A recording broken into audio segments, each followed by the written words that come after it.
Itu sebenarnya dia ruangan MPL room. Sebelumnya itu sebenarnya CEO room, but kita bikin ruangan ini itu untuk prepare untuk MPL room kemarin di EVOS Legend.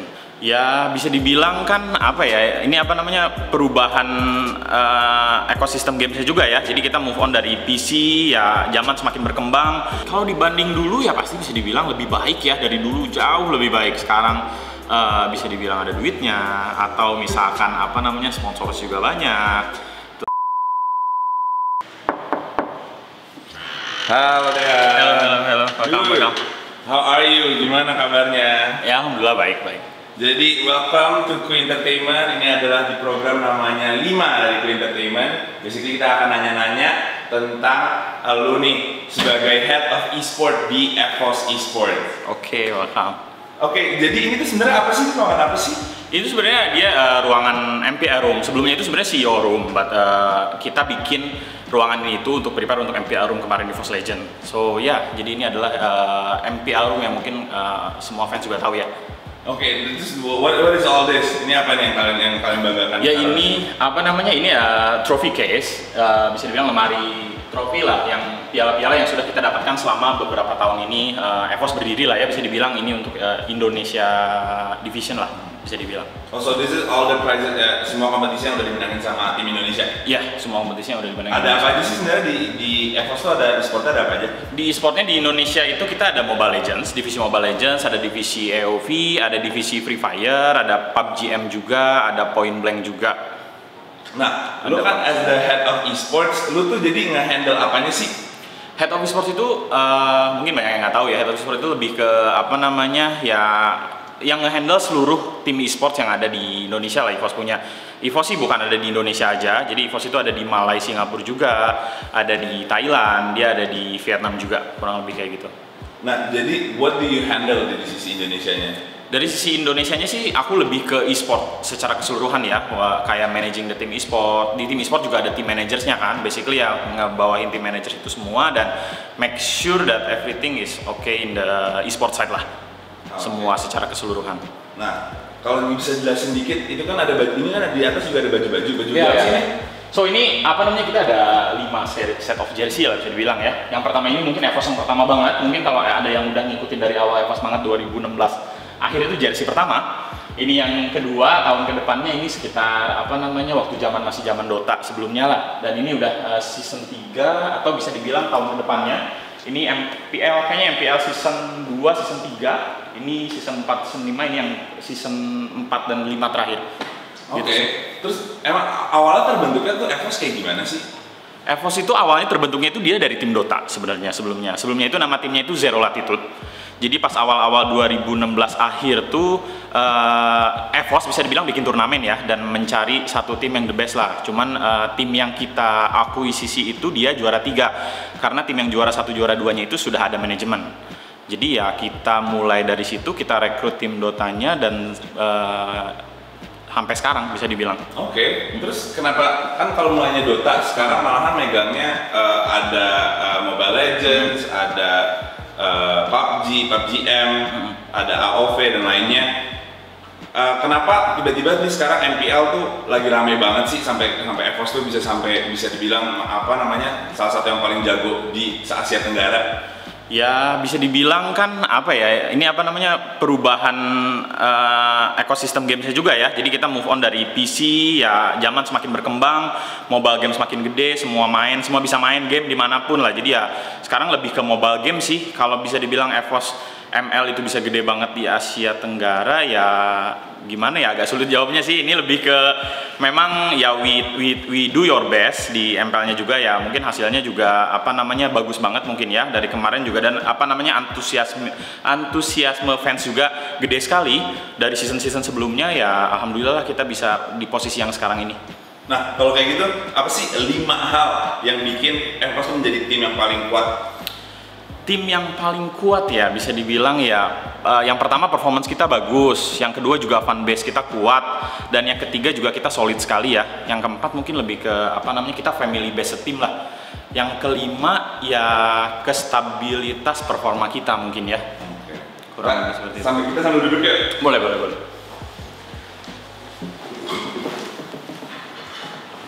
Nah, apa namanya? bilang tuh kekeluargaannya erat banget dan juga kekeluargaannya erat banget dan juga solid banget timnya. Apa sih hal-hal yang biasa dilakuin sama EVOS dan sama lu nih buat untuk mempererat tim EVOS? Kita sih biasanya itu setiap tim ya, setiap divisi itu biasanya kita ada tim bonding lah dari timnya masing-masing. Jadi kita sekali kayak 3 bulan sekali atau sebelum season atau pertengahan season kita melakukan tim bonding kayak bareng-bareng satu divisi itu kemana untuk mempererat lagi lah. Basically ya mereka juga udah dekat, bisa tambah dekat lagi, bisa dibilang kayak gitu. Dan kita juga banyak acara-acara yang mungkin bisa nge-up performance juga dari sisi mentality atau misalkan banyak-banyakin tim bonding sih, kurang lebih seperti itu. Kalau gitu 5 hal yang terjadi di tim bonding yang tidak pernah diceritakan sebelumnya. Wah, tidak pernah diceritakan sebelumnya sih banyak sekali ya, mungkin behind the scene 5 ya. Kalau 5 sih agak sulit ya, mungkin ini hal-hal yang lebih ke privacy sih ya. Okay. Jadi agak sulit juga aku jawabnya, soalnya itu lebih ke privacy player. Kalau bisa diceritain. Yang bisa diceritain ya paling mungkin kan kalian tahu kalau dulu ya zaman-zamannya season 4 itu world line up mungkin ada Eko, ada Donkey, ada Eko, ada Donkey, ada Luminer, ada Wan, ada Rek, dan ada coachnya juga Zeus, Mas Ade, dan Nat. Ya itu mereka banyak mereka tuh kan terkenalnya dengan hal yang kocak ya. Pastilah banyak mungkin hal-hal yang tidak bisa diceritakan di depan kamera yang agak sedikit eksplisit ya. Cuman ya itu balik lagi ya, biasa remaja atau anak muda bercandanya suka kadang-kadang iya kan. Cuman itu asik-asik, tapi kan hal-hal seperti itu malah yang membuat tim itu semakin erat bondingnya memang. Gitu sih. Nah, ini kan Evo juga udah sering banget ikut banyak pertandingan, terus juga sering menang juga. Nah, tapi buat lu sendiri nih, 5 pertandingan EVOS yang paling memorable tuh yang mana aja? Kalau yang paling memorable ya, yang pertama mungkin yang jelas yang mungkin kita World Champion waktu kita World Champion ML Legends ya, itu di M1 di Malaysia. Yang kedua itu mungkin World Champion juga Free Fire di Thailand, Free Fire World Cup tahun kemarin. Terus yang ketiga mungkin kita juarain AOV ISL punya yang ISL-nya waktu itu Indonesia tuan rumah, dan kita juga menjuarai yang level Asianya lah bisa dibilang ya.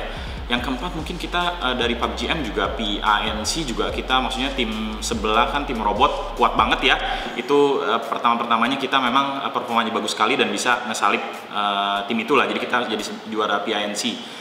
Yang kelima mungkin bisa dibilang hampir setiap season MPL atau dari ML itu sendiri ya sangat memorable. Setiap season itu mungkin kita naik turun, dari kita mungkin ada placement terakhir langsung season depannya juara, naik turun lah, bisa dibilang itu sangat memorable sekali menurut saya. Nah, untuk kalau dari antara 5 pertandingan ini nih yang tadi lu jadi memorable banget, ada nggak sih satu momen yang dimana yang lu tuh yang kayak gila ini gua nggak akan terlupakan sih? Oh jelas sih M1 ya, bisa dibilang ya, mungkin kalau orang bilang ya kita ngungkit-ngungkit M1 terus, cuman itu hal yang sangat kita banggakan ya. Soalnya sampai sekarang pun mungkin ya karena pandemi dan lain-lain belum ada juga M2 atau M3 bisa dibilang ya kita masih bangga sekali dan memorable sekali sih waktu itu. Dari yang skor grand finalnya itu kita hampir kalah kayak 1-3, kita bisa reverse sweep ke 4-3, itu wah benar-benar amazing banget buat kita. Nah, tadi kan kita ngomongin pemain Mobile Legends nih. Tapi kalau dari Mas Ade sendiri ada favoritnya nih? Pemain Mobile Legends favoritnya? Ya kalau all time atau misalkan season ini saja atau gimana? All time ya pemain paling favorit aku mungkin ya, bisa dibilang Eko lah, Aura Gaming kalau orang tahu. Ya karena dia bisa dibilang ikonnya Mobile Legends ya, dan dia juga one of the best player, top 3 lah, top 3 players yang mungkin ada di scene Mobile Legends secara keseluruhan sih. Nah, kan nama EVOS Esports ini udah lagi kuat kan sekarang kan nama EVOS Esports kan lagi kuat banget nih di scene esports. Sebenarnya susah nggak sih Mas untuk jadi bagian dari tim EVOS? Ya susah, dibilang susah juga ya susah pasti ya, maksudnya nggak ada yang gampang lah, maksudnya scene e-sport juga baru sekali ya. Jadi ya setiap tim atau setiap manajemen mungkin merasakan hal yang sama. Kita juga mulai dari satu tim aja, dari di Indonesia kita punya tim Dota kan, sampai sekarang alhamdulillah banyak sekali kita punya players divisi, dan bukan di Indonesia saja gitu ya. Pasti kalau bisa dibilang susah ya susah, itu proses lah bisa dibilang ya. Ada nggak sih cara selektif kalian itu kayak gimana sih? Sorry? Cara kalian select tim kalian tuh gimana sih? Oh, selektif tim atau talent bisa dibilang ya. Kita sih by scouting. Kalau sekarang masih by scouting, atau mungkin yang sekarang juga ada baru-baru lebih ke apa tuh namanya, kayak cari seleksi lah. Dari kita juga bikin kayak seleksi gitu. Cuman kita rata-rata majority by scouting sih. Kayak kita lihat playernya bagus atau enggak, kayak misalkan di ranked atau di public atau dari relasi, kita trial baru ya kita invite ke tim EVOS bisa dibilang. Oke. Nah, kalau kayak gitu kan tadi kan sekarang lagi fokusnya banyak di scouting. Sebenarnya itu apa sih 5 kriteria yang dia bisa masuk jadi EVOS yang paling kalian pentingin nih menjadi prioritas? Yang pertama ya mungkin orang banyaknya tahu yang penting harus jago atau apa. Sebenarnya sih ya, poin yang paling pertama itu yang paling penting adalah attitude.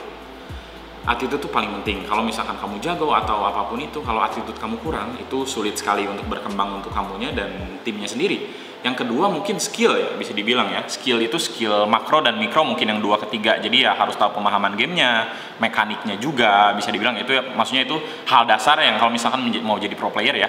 Yang ketiga atau keempat mungkin lebih ke apa namanya mental dia. Cuman mental ini lebih ke apa namanya sambil jalan ya, sambil proses kamu masuk nanti juga apa namanya based on experience, dari experience sendiri itu bisa nge-build mental kamu.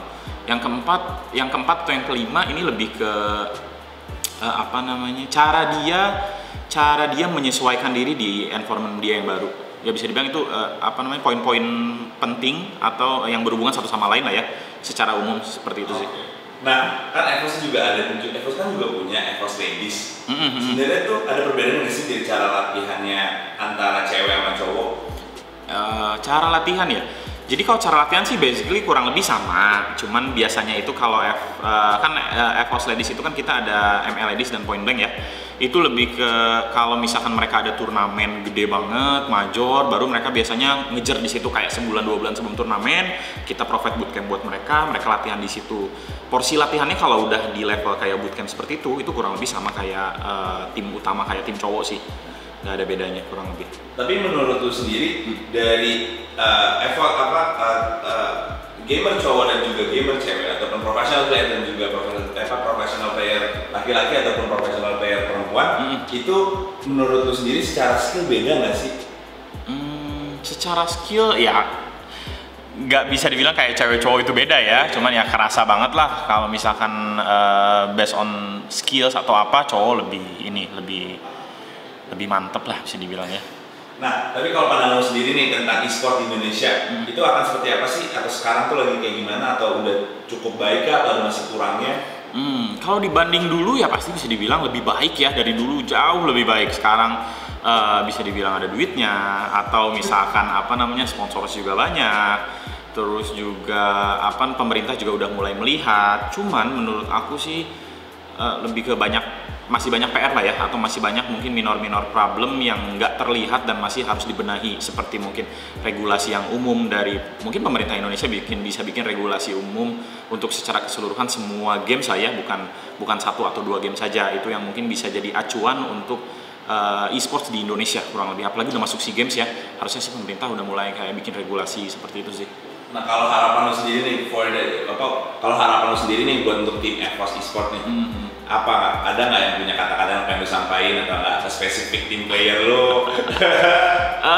Lebih ke mudah-mudahan tahun ini kan udah mau selesai ya 2020, mudah-mudahan sih, dan tahun ini pun kita nggak bagus, cuman nggak begitu perfect mungkin ya. Mungkin tahun depan kita aim untuk semua divisi juara kali ya, dan jadi mungkin bisa dibilang tahunnya EVOS, mudah-mudahan, amin. Kalau untuk fansnya EVOS, ada pesan-pesan yang mau disampaikan? Fansnya EVOS ya terima kasih banget, fans EVOS yang masih tetap dukung kita walaupun kita season ini atau bisa dibilang nggak semua divisi melakukan performa yang terbaik ya. Cuman ya terima kasih banget udah dukung kita dan masih stay dengan kita. Oke deh, Mas Aldian, thank you banget. Thank you banget udah. Buat mampir nih. Thank you banget udah kasih kesempatan juga. Kita cabut dulu ya. Oke. Thank you ya. Thank you. Bye bye.